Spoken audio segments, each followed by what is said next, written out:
Hello students, welcome to smarts math online classes. आज हम real analysis की again एक बहुत इंपॉर्टेंट थ्योरम करने जा रहे हैं। तो सबसे पहले हम थ्योरम की स्टेटमेंट देखते हैं। थ्योरम की स्टेटमेंट क्या कहती है? Cartesian product of two countable set is countable. कि दो काउंटेबल सेट की जो कार्टेशियन प्रोडक्ट होती है वो आल्सो क्या होती है? काउंटेबल। टू काउंटेबल सेट, दो काउंटेबल सेट की जो कार्टेशियन प्रोडक्ट है वो क्या होती है? Also countable. आपको ये थ्योरम स्टूडेंट एक अनदर स्टेटमेंट की फॉर्म में भी पूछी जा सकती है। वो स्टेटमेंट कौन सी है? If A and B are two countable set then A cross B is also countable. अगर ए एंड बी आपके पास दो काउंटेबल सेट है देन उनकी क्रॉस प्रोडक्ट, उनकी Cartesian product is also countable. तो अब ये थ्योरम में हमें क्या दिए हैं? दो काउंटेबल सेट दिए, ए एंड बी दो काउंटेबल सेट दिए, उनकी कार्टेशियन प्रोडक्ट मतलब ए क्रॉस बी को मैंने क्या प्रूव करना है? काउंटेबल। तो मतलब ये थ्योरम प्रूव करने से पहले हमें किस चीज़ की नॉलेज होनी चाहिए? काउंटेबल सेट की, कि कब कौन सा सेट काउंटेबल होता है। तो इस थ्योरम को प्रूव करने से पहले मैं सबसे पहले आपको काउंटेबल सेट की डेफिनेशन बताऊंगी कि काउंटेबल सेट होते क्या। अब देखो स्टूडेंट, काउंटेबल सेट क्या होते हैं? Any set A is said to be countable set if either A is finite or denumerable set. Any किसी भी सेट A को हम काउंटेबल सेट कब बोलेंगे? इफ यदि either A is finite, अगर ए फाइनाइट हो जाए और या तो वो डेन्यूमरेबल सेट हो जाए। किसी भी सेट ए को मैं काउंटेबल सेट कब बोलूँगी? अगर वो सेट ए या तो फाइनाइट हो जाए या तो डेन्यूमरेबल सेट हो जाए। सिंपल है, किसी भी सेट ए को हम काउंटेबल कब बोलेंगे? अगर या तो वो ए सेट, कोई भी सेट है जिसको हमने नाम दिया ए, वो फाइनाइट हो जाए या तो वो डेन्यूमरेबल सेट हो जाए। तो स्टूडेंट्स अब हम अपनी थ्योरम स्टार्ट करते हैं कि क्या हमें दिया है? Cartesian product of two countable set is countable. क्या दिया हुआ है? कि जो कार्टेशियन प्रोडक्ट है टू काउंटेबल सेट की वो भी क्या? काउंटेबल। तो अब हम स्टूडेंट्स इसका प्रूफ देखते हैं। तो स्टूडेंट्स अब प्रूफ देखो। लेट कर लिया मैंने A and B are two countable sets. A and B मैंने क्या मान लिए? दो काउंटेबल सेट। टू प्रूफ, क्या प्रूफ करने को बोल रहे हैं? उनकी Cartesian product A cross B is also countable. क्या प्रूफ करने को बोल रहे हैं? उनकी Cartesian product A cross B is also countable.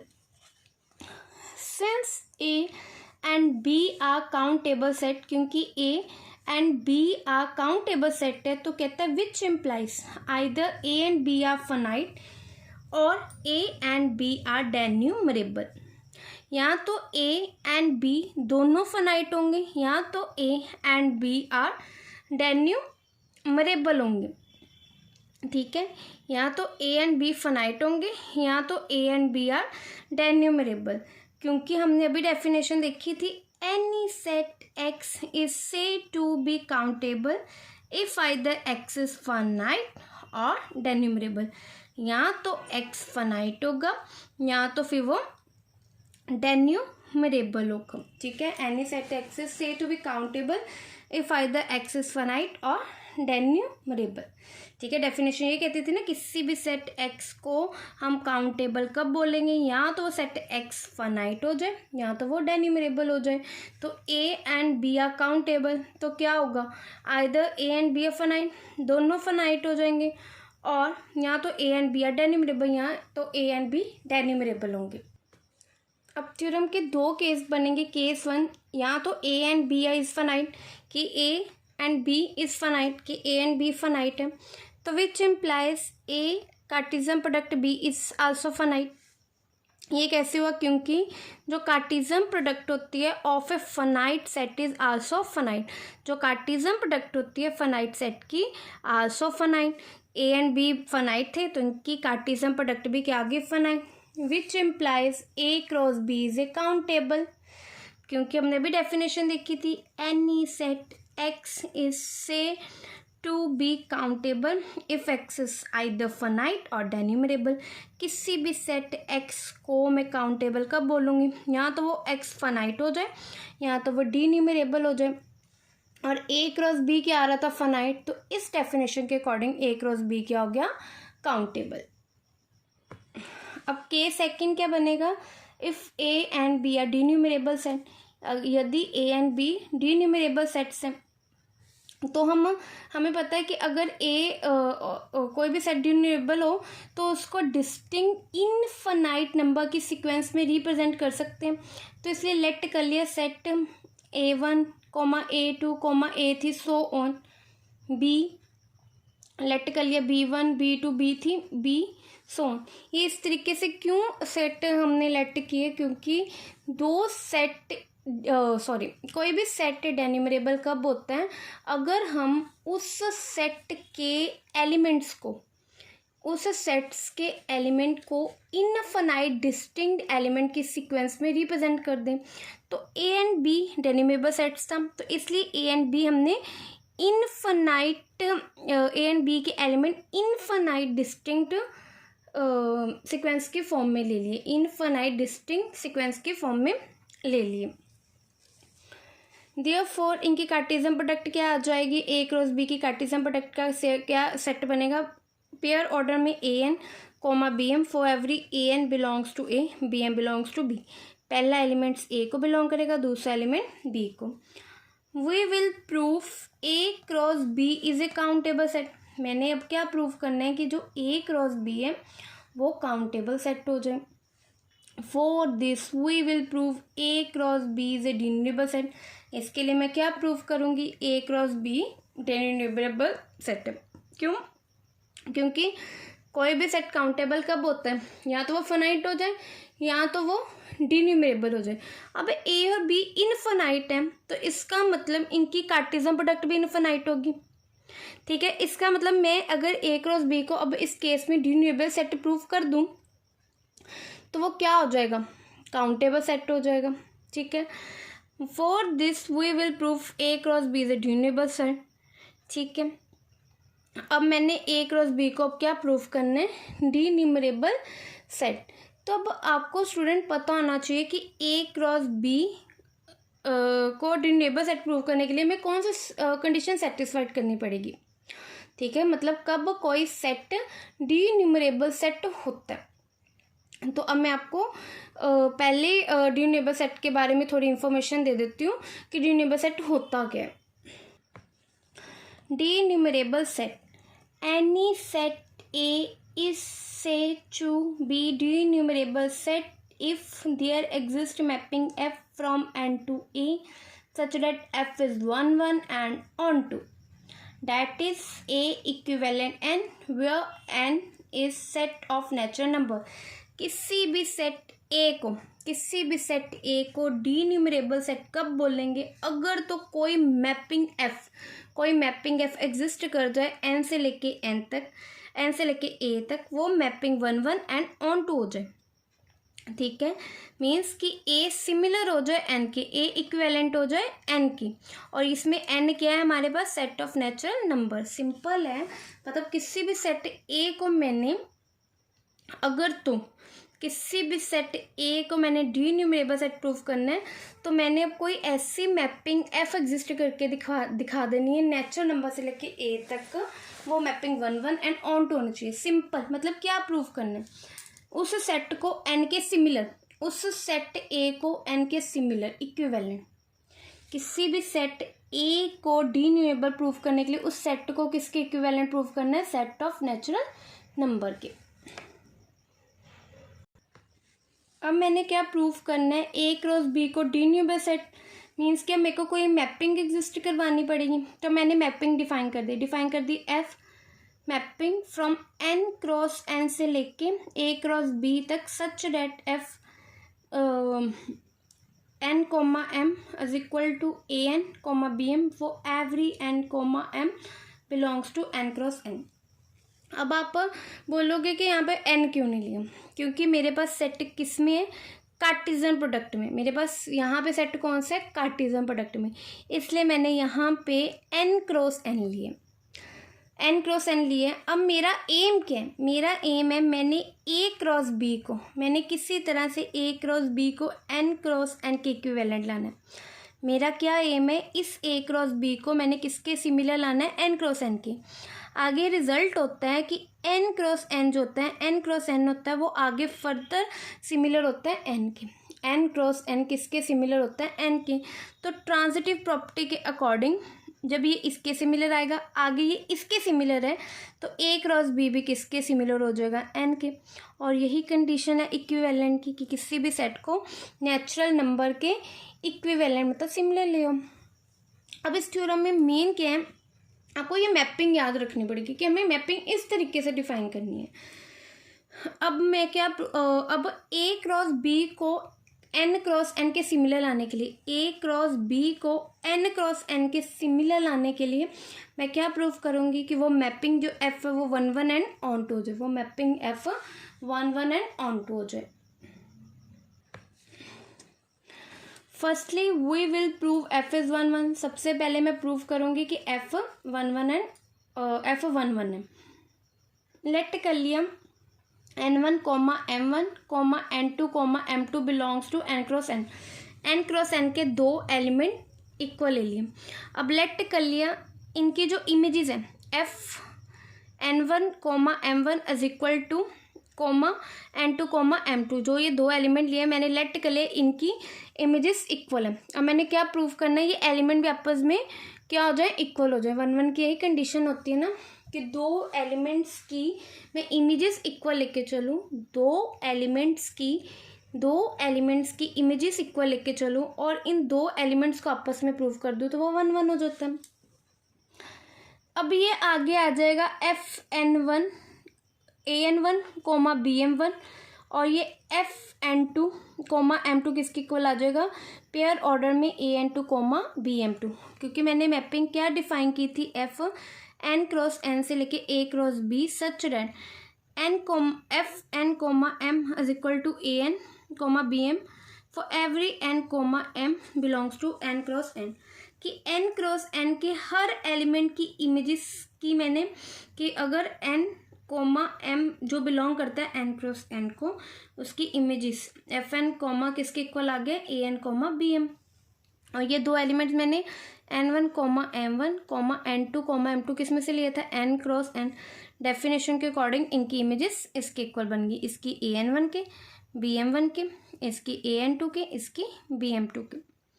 ये था ना n m, तो an bm। अब n की जगह क्या था, n1 m1 और n2 और m2। अब दो पेयर ऑर्डर कब इक्वल होते हैं, पहला एलिमेंट पहले के इक्वल, दूसरा एलिमेंट दूसरे के इक्वल। तो विच इम्प्लाइज, क्या इम्प्लाइज हो गया कि an1 is equal to an2 हो गया फर्स्ट एलिमेंट सेकंड के, फर्स्ट एलिमेंट फर्स्ट के, bm1 is equal to bm2 second element second के। अब ये दो एलिमेंट कब इक्वल होंगे, जब ये वाली n1 n2 की वैल्यू इक्वल हो जाएगी, which implies n1 is equal to n2 and ये m1 m2 के इक्वल होगा, तो m1 is equal to m2। ये दो एलिमेंट तभी इक्वल होंगे ना अगर ये n1 और n2 आपस में इक्वल है, यहाँ पे m1 is equal to m2 है। अब मैं विच इम्प्लाइज ये हो जाएगा ना, क्योंकि n1 m1 का पेयर ऑर्डर n2 m2, क्योंकि फर्स्ट एलिमेंट, इसका जो फर्स्ट एलिमेंट है इसके फर्स्ट एलिमेंट के इक्वल है, इसका जो सेकंड एलिमेंट है वो भी आपस में इक्वल है, तो पेयर ऑर्डर इक्वल हो गए। इन दो एलिमेंट्स की इमेजेस इक्वल लेके चली थी, वो एलिमेंट खुद भी इक्वल हो गए, तो इसने 1 1 की कंडीशन सेटिस्फाइड कर दी, तो which implies f is 1 1। Now we will prove f is onto. अब मैं क्या प्रूव करूँगी कि f इज ऑन टू, कहता है for every an belongs to bm a cross b there exist n m belongs to n cross n such that fnm is equal to an bm।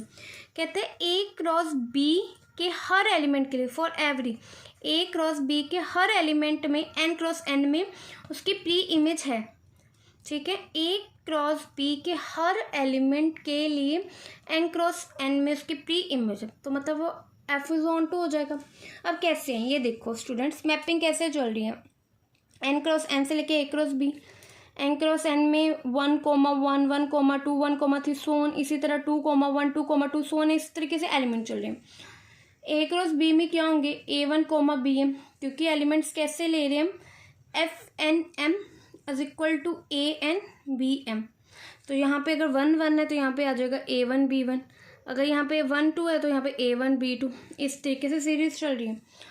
ठीक है, for every AM belongs to BM, for every AM belongs to BM, A cross B के लिए एक element N comma B N cross N में से निकल रहा है। जब यहाँ पे N 1 है और M भी 1 है तो यहाँ पे भी 1 1 निकल रहा है ना, तो मतलब इसकी भी प्री इमेज इसमें मिल रही है। A1 1 2, तो यहाँ पे मिल रही है ना इसकी प्री इमेज 1 2। जब N 1 है और M 2 है तो यहाँ पे निकल रहा है ना, इसकी प्री इमेज है। इसी तरह जब N 1 है M 3 है तो इसकी भी प्री इमेज यहाँ पे निकल रही है, N 1 M 3 सो ऑन। जैसे यहाँ पे अगर N 2 हो जाए तो M 1 हो जाए, तो यहाँ पे भी निकल रहा है ना N 2 M 2, इसकी प्री इमेज मीन्स की हर एलिमेंट की, इसके हर एलिमेंट की प्री इमेज इसमें मिल रही है। तो which implies F is onto. Since F जो मैपिंग ली थी N क्रॉस N से लेके A cross B such that FN, M is equal to AN, BM for every N, M belongs to N cross N is 1 1 and on to, कि जो mapping मैंने F ली थी वो 1 1 and on to भी आ रही है, वो मैपिंग 1 1 and on to भी आ रही है। तो which implies A cross B similar हो गया N क्रॉस N, क्योंकि कोई भी सेट दूसरे सेट के कब सिमिलर होते हैं कि कोई मैपिंग आ जाए वो 1 1 and on to। तो ये दो सेट के लिए एक ऐसी एफ मैपिंग मिल गई जो 1 1 एंड ऑन पे, मीन्स कि ये सेट किसके सिमिलर हो गया, एन क्रॉस एन के। We know that N cross N similar N, कि जो एन क्रॉस एन है वो इक्विवेलेंट होता है। स्टूडेंट्स ये रिजल्ट है जो ऑलवेज ट्रू होता है। ये एक थ्योरम है, इस थ्योरम का प्रूफ मैंने अपनी वीडियो में दिया हुआ है, तो आप इसका प्रूफ मेरी उस वीडियो में से देख सकते हैं।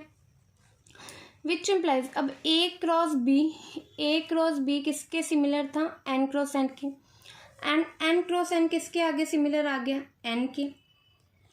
ये इसके सिमिलर था, आगे ये इसके सिमिलर था। Which implies A cross B similar N, क्योंकि ये कैसे आया कि बाय ट्रांजिटिव प्रॉपर्टी। किस प्रॉपर्टी के अकॉर्डिंग, ट्रांजिटिव प्रॉपर्टी के अकॉर्डिंग।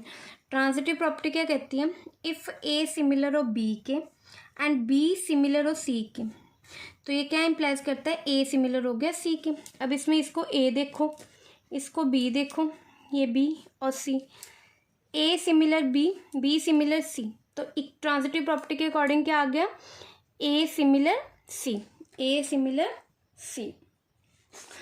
मीन्स कि which implies A cross B is a durable set. किसी भी सेट ए को क्योंकि किसी भी सेट ए को ड्यूरेबल कब बोलते हैं, अगर वो सेट किसके इक्विवेलेंट हो जाए, सेट ऑफ नेचुरल नंबर के। A set to be durable, किसी भी सेट ए को हम ड्यूरेबल कब बोलेंगे, if A similar to N, अगर वो सेट ए सिमिलर हो जाए एन के। और ए क्रॉस बी किसके सिमिलर आया, एन के, तो इस रिजल्ट के अकॉर्डिंग ए क्रॉस बी के आगे durable set. Which implies A cross B is a countable set. A cross B क्या निकल के आया था, ड्यूरेबल सेट, तो उसने क्या इम्प्लाइज कर दिया, A cross B is a countable set. क्यों, क्योंकि डेफिनेशन कराई थी, any set X is said to be countable if either X is finite और ड्यूरेबल। किसी भी सेट एक्स को काउंटेबल कब बोलेंगे, यहाँ तो सेट एक्स फाइनाइट हो जाए और ड्यूरेबल। हमारा क्या निकल के आया था, ए क्रॉस बी ड्यूरेबल निकल के आया था, तो काउंटेबल की डेफिनेशन के according A cross B is a countable set. From case 1 and case 2 we find A cross B is a countable. दोनों केस में हमारे पास क्या निकल के आया, A cross B is a countable. Hence proof, यही प्रूफ करना था ना कि ए और बी दो काउंटेबल सेट थे, तो उनकी कार्टेशियन प्रोडक्ट भी क्या हो, काउंटेबल हो। हैंस प्रूफ, यही हमने प्रूफ करना था। Thank you students. Please students like share and subscribe my channel. और मैं आपको यही बोलना चाहूँगी वीडियो के एंड में कि अगर आपको इस थ्योरम में कोई भी प्रॉब्लम है, अगर आपको इस थ्योरम में कोई भी स्टेप नहीं समझ आता, तो आप मेरे को कमेंट सेक्शन में लिख के बता सकते हैं। मैं आपका आपको उस स्टेप को आपको मैं उसकी जो भी प्रॉब्लम आती है आपकी हर क्वेरी को मैं सॉल्व करके कमेंट सेक्शन में ज़रूर बताऊंगी। और आपको मैथ के किसी भी टॉपिक और किसी भी क्लास में अगर कोई भी प्रॉब्लम है तो आप मेरे को कमेंट सेक्शन में लिख के बता सकते हैं। मैं आपकी उस प्रॉब्लम के ऊपर भी वीडियो बनाकर उसको ज़रूर अपलोड करूँगी। Thank you student, please like share and subscribe my channel. Thank you.